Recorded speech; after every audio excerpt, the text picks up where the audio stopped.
Well, here I am. I'm in another B48 engine car. I'm going to take you to the workshop in a minute and show you what we've been up to this last couple of days. Since the i3 was done, one guy's done a massive job of yet another B48 engine failure. No, don't get the wrong idea. Love B48, excellent engine. It has been known though to have a few issues with engine failures, but let's be honest, probably way less than most manufacturers. Every manufacturer's engine problems these days. It's just the way life is. Whatever that reason is, maybe it's rush production, more demand for luxury cars, different materials, who knows. But don't get the wrong idea. I'm in a good relationship term with BMW. I know a lot of people who work for BMW Group, both in Europe and Germany, Finland, and they all know I love BMW. I've had BMWs for years. I've got two myself. So I'm not saying bad things about BMW. I'm just saying that they have the first share of problems. No more than anyone else, definitely not, and probably much less. Good product. But we do have issues sometimes with B48. I'm sat in one now, F48 X1.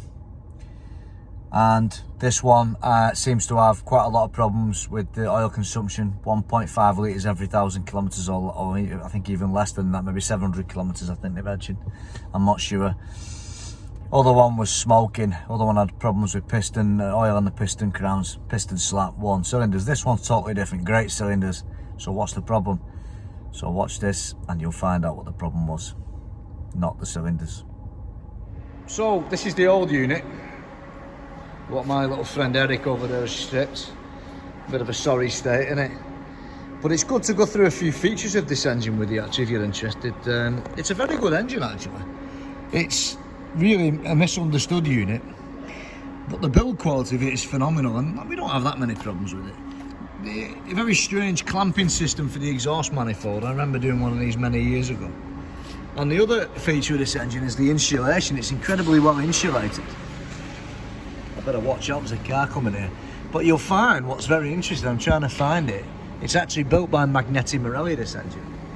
So it's not a BMW casting. I'm making a video. Yeah, so as I was saying, I got a bit interrupted then. This a Magneti Marelli system is this block, and the whole thing is insulated. And when you rebuild these ones, they're a little bit of a pain, really, because there's a lot of work involved in stripping these engines actually. So I'm trying to find if I can find that Magneti Marelli bit. There you are. Look, it says Italian. And it does say MM, Magneti Marelli, there you are. I'll just zoom in on that. There you are. MM, Italian, Magneti Marelli. So I bet you did, and BMW of course is there, so it's probably a joint collaboration or something, but no, it's a shame. I don't know what goes on with these engines. I don't know the situation with them, what's going wrong with them. Is it customer abuse or what? I don't know. Nobody knows, but we're sending this back, but it'd be a shame we can't keep these. These are the Vanos wheels, these are the Vanos solenoids. So a bit like the N20 engine, the direct acting solenoid, the only difference with N20 is they're on the front, B48 are on the back. They're more difficult on these to get off, and they come off by, you twist them, these ones. I don't really want to do it now, or can I do it now with one hand? Oh, I really need to get my glasses. So yeah, I had to put the old camera down. So basically you just push them and pull them out. And if you look, that's how they work. Look, they're just a little stepper motor, look. That's all they are. There's nothing fancy about them. And the Vanos mechanism now, instead of having the separate solenoids, they have still a separate sort of stepper motor, but the solenoid bit is built into the wheel. It's a plunger there, and that's how you advance and retard the Vanos. It's as simple as that. There's nothing more to it. So it's kind of smart how they've reduced a long, thin finger solenoid into this kind of device. But like I said, you can imagine back of the engine when you're trying to get this on, you've got hardly no room to swing a cat. I can assure you, and I've done a lot of these, it's not very pleasant. You always want to make sure the engine's out. It's not pleasant in the slightest. Trying to get that there like that, and imagine you've got to get your finger there. Well, in this position, look, it's dead easy. No problem. Everything's easy, look. It's locked in, it clicks in nice, look. But at the back of the engine, when there's like about half an inch of room, a lot of swearing goes on, I can promise you that much. So yeah, there's the old B series. So I'll just give you a quick look at the front of it while it's stripped. There you are. There's your fuel pump at the top there now. You can just see that's the fuel pump. It's just a conventional one with a piston operated cam. In fact, there's the cam. I think he's put it in upside down. There's your cam there. That's the roller. And basically that roller, of course, sort of goes on the camshaft and pushes the thing up and down. I'll just try and get that back in properly. You can't get it wrong either because there's a keyway on it. So you just pop that in. I've actually seen a few of these where people have forgot to put it back in. Now you can't get that in there. It's a bit bloody tight, is that? No wonder he didn't put it in proper. I think he just left it like that. Oh, there we are. So there you are. That's in all the way, that. So that just goes up and down, boom, boom, boom. And that's how the stroke of the fuel pump works. There's a few more quirks on this engine, really. There's your cam sensor 1. Cam sensor 2 is there. And there's a few more quirks, not least the fuel injection system. He's actually left the O-ring there. That O-ring is from the special tool. I'm going to take that off because he doesn't realise he's done. Oh no, it's gone. But that's the O-ring of the special injector removal tool. So yeah, there you are. There's the B series. And yeah, good engine. Not that many issues. There is issues, but you don't see hardly any these days, so it can't be that bad an engine, can it? And the car itself is this one here. It's a real beauty. Absolutely beautiful looking car, this. Obviously I can't show the registration plate, but this is the one that the engine was replaced on. And it's a bit of a stunner, isn't it? Yeah, as you can see, with the light on. Some strange, look at the ceramic there. I don't know if it's worn away there or not, but been running very lean. Super high temperatures.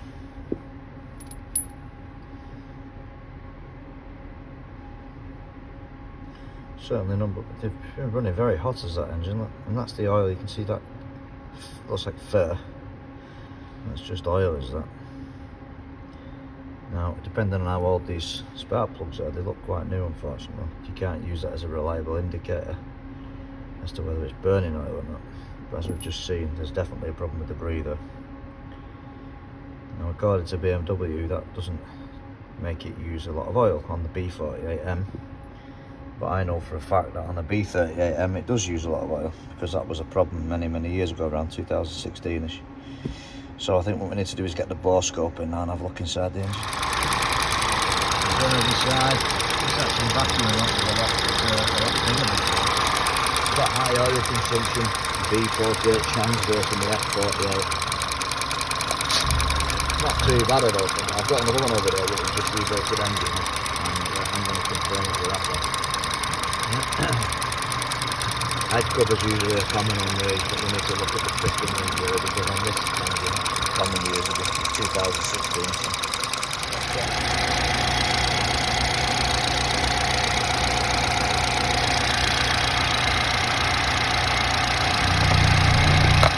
Oh, there's no vacuum at all, is there? Perfect, isn't it?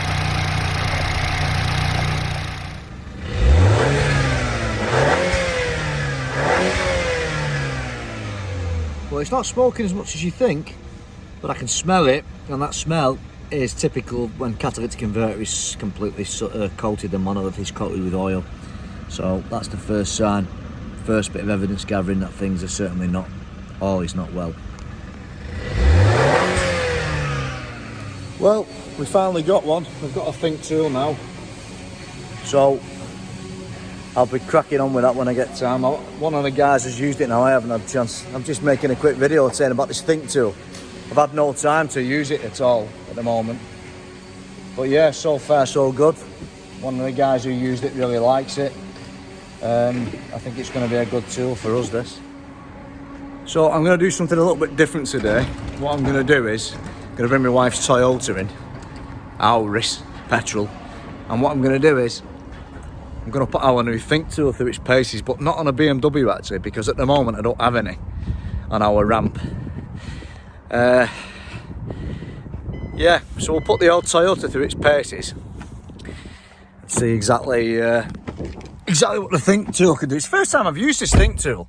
I've had no time, I've just been so busy with fault finding that I literally have had no time to do out. So let's put the Toyota through its paces and see how we get on with it. Well, to say I love this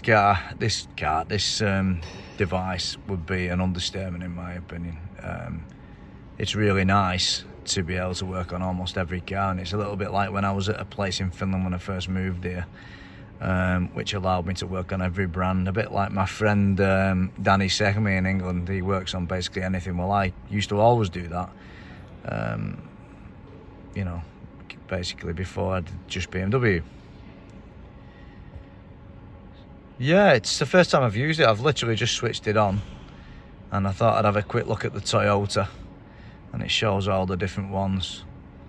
It's pretty good actually, so that's an inquiry. I don't need to do that. Let's go to, okay, it's connecting now. So we've got the old VCI there, vehicle is communicating. Of course, I'll make better videos. This is just a quick one because I'm going home soon. So 16 pin Europe and over, I'd say. I think is it 17 pin DLC? I didn't really check. Now searching 8%. I really like this VCI. It's absolutely smart as anything, this VCI. I really like this. This is a really good bit of kit, this VCI. Bluetooth connection there. Yeah, this is awesome. Auris, which found me already. Turkey, UK. I'd say it's probably others. It's from Ukraine, is this one. 2008 it is, so I think we'll go for this one. Without smart key. And it's got multi-mode MMT, so that's definitely what we want. Let's say okay, and let's see if this bad boy will communicate with my wife's Toyota. Heated seat sensor. I wonder why I'm burning here. Oh man, this is awesome. Are you kidding me? This is a cool tool, really. It's absolutely incredible. So we could do choose to scan, theft deterrent. We're not going to bother with that one. What can we choose? Abnormal K-line SRS immobilizer. Well, it's got an alarm and an immobilizer on this, so really I don't know if that's going to be a problem. Wow, this is amazing, really. It's very fast as well, actually. Okay, BMW, they're a bit slower, but still.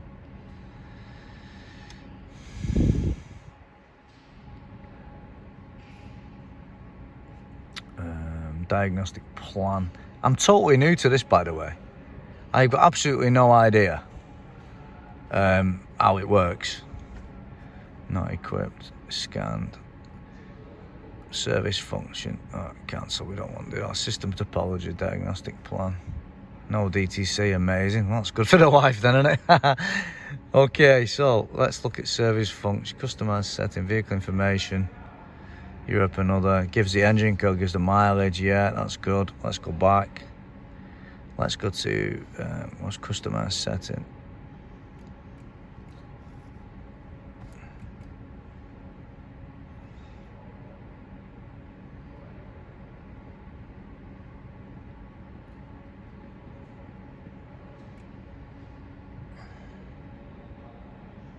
Oh wow.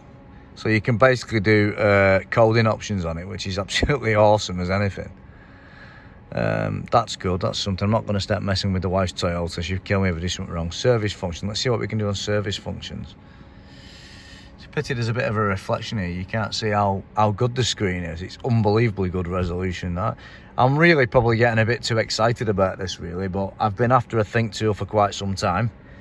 And I did go to the show in the UK. Mechanics show at the NEC, and I did meet a few people from Thinktool, and yeah, we finally got it together, and we've got one now. So lots of videos are going to be coming. I'll start scoping with it at some point. Yeah, there's a lot to do to learn on it yet. Adaptive gearbox, battery match. Wow, immobilizer, key programming. Wow, this is just incredible, really. So it's going to be great, not just for BMW, it seems. What about live data? How about if we look at live data? So is that CAN 1, CCS, BCM, PDM? Where's the engine ECU? I don't know what engine ECU is on this. Maybe it's just the OBD. Enter. Maybe that's what it is.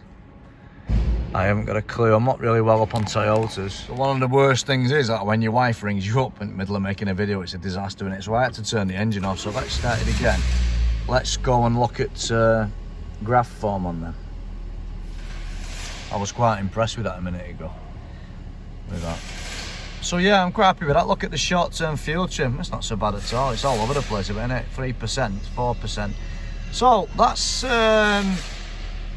unusual, that, isn't it? Because actually, it looks like it's enriching in the fuel a bit. Because it does smell a bit petrol-y, and it's actually not really good on fuel, this thing. It's like 7 litres 100 kilometres per 100 kilometres, which I think is a bit excessive. But I'm just looking at them fuel trims there. Why is it a positive value? Is it normal? I don't know anything about Toyotas really, but to me, why is the fuel trims all over the place? Now, it's got like, it's 2008, it's got the original oxygen sensors. I think they could just be a bit worn really. And don't forget, the car's cold, so it's in an open loop at the moment, so it's not really, they're probably not hot enough, those sensors. It's not in a closed loop at the moment. So let's go back at that a minute, because it's pretty lovely, this tool, mate. Let's look at the catalyst temperature, if it's got one of them. I don't think it's got one of them, surely. Can't be that advanced, this Toyota. Let's look at this fuel system, oxygen sensor, output voltage. What about the heater? I need to look at long-term fuel trim, that's good. What about the oxygen sensor heater? Does it say if the heater's on or not? Because in my opinion, if it's cold, this engine only started it 5 minutes ago. Surely the sensors aren't warm enough to do anything. Remember, oxygen sensor can only work when it's hot enough, hence why they have a heater. So, oh, it's switching lovely. Look at that bank 1S1, it's switching nice and fast, it's beautiful. Look, 1, 0.1, 0.7 or 0.8, 0.1, 0.8, good old fashioned type of sensor. That's really, really nice. Long-term fuel trim is -12, so it's kind of running too rich, so it's basically leaning it off, which is a bit weird. Catalyst temperature's rising, nice. Barometric pressure is normal. I don't know what that fuel system state is. Closed loop there, it's saying actually. So it's in closed loop there. That's good, isn't it? How it says it's in closed loop. So yeah, that's my first experience with Thinktool on a Toyota. And I must say, I'm incredibly impressed with it. I kind of pushed the boss to buy it because I've always wanted this Thinktool because I believe in it. It's unbeatable, this package, really. We'll start programming with it soon and see how we get on. But yeah, so far so good. I'll recommend it when I've done a lot more features. I need to do a lot more diagnostics. I need to get the scope going, the camera going. We've got tyre pressure system on it as well. Yeah, so it's brilliant. Love it.